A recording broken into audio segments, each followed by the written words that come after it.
happy African Heritage Month to everyone who's here and to my colleagues and to residents of Montgomery County. And we know it can be difficult to come in the middle of the day on a Tuesday morning, but we appreciate those who made it out here. And we're going to be celebrating all month. We've been celebrating all month. In true African tradition, it's going to be a long, drawn out and an exciting party. And as Council President mentioned, we have one of the best things about our county is our diversity, and it's really vast. And within the African community, it's vast.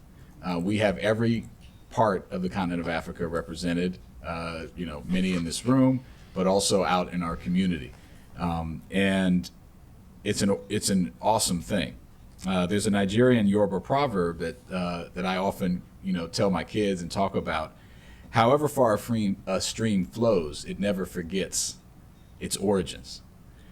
And that's really important. And I try to remember it myself. And I think as Americans who have chosen to be in America, we can never forget our origins. And that's so important for our community, especially because they're diverse origins. They come from different parts of the continent and the world.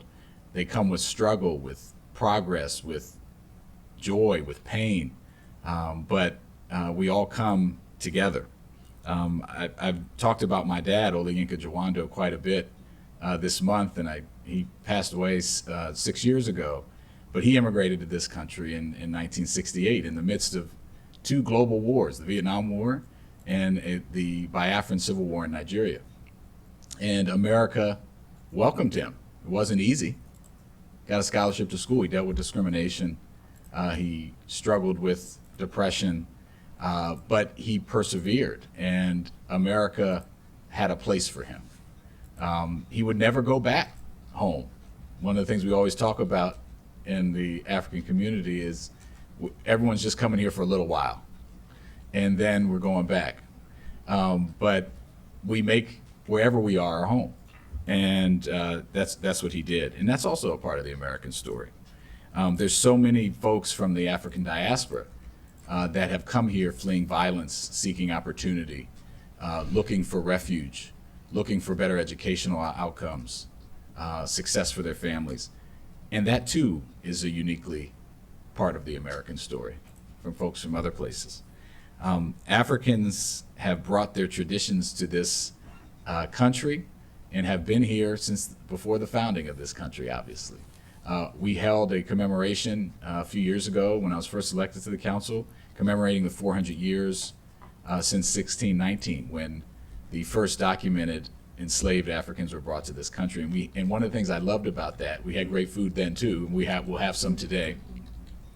We had the diverse African diaspora community represented here in all of the various strains, whether you came here 50 years ago, 10 years ago, or several hundred years ago. We had those strands connected. And while the Ethiopian community, and I see my good brother Solomon here, is the #1 immigrant community in the African immigrant community in this region. We are strongly represented with West Africa and Southern Africa as well. And we have really, really strong ties. I'm wearing traditional clothing today. You'll see it when we stand up and do stuff the other day. I got to do that when we were sworn in 2019, or 2018 rather. And I was scared to do it. I've told this story, and I had conversations with some of my big brothers and big sisters. I see Reverend Kennedy here, who always proudly wears his traditional clothing. But I was scared to do it in a space where it had never been worn before. And when I did it, I immediately knew it was the right thing to do. Immigrants from all other parts of the world came up and said to us, Chinese immigrants, Indian American immigrants, certainly African immigrants, saying, thank you for just representing part of the culture that you've brought to make Montgomery County a great place. And now it's not a big deal. And I try to do it in council sessions sometimes too. Councilmember Katz always waiting to see what I'm going to wear. And Councilmember Mink was able to do that, and with the Chinese American dresses she wore. And now it's normal, and that's what it should be. we can be fully African and fully American, and we don't have to check it at the door or whatever your heritage is.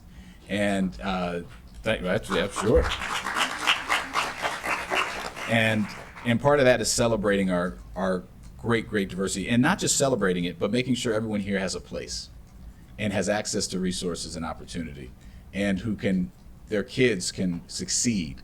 I always think of my good friend Jay Rubanda, who's here, who has worked harder than anybody. No one has worked harder than him to make sure that the African community has had a place at the table. Moomin Bari, I'm gonna get in trouble and start naming people, but there are so many people here that have dedicated their lives to that, and it's a great thing because it's tough. A lot of these countries, my dad's story was tough. So many of our stories have been tough.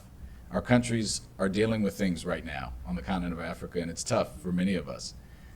But it's great to be in a place where we can celebrate each other and keep our rich history and culture alive, because the stronger we are here, the stronger we are all across the diaspora. So happy African Heritage Month, and I can't wait to show you guys this video and see some of the great people who are contributing to the tapestry of Montgomery County. So thank you, Mr. President.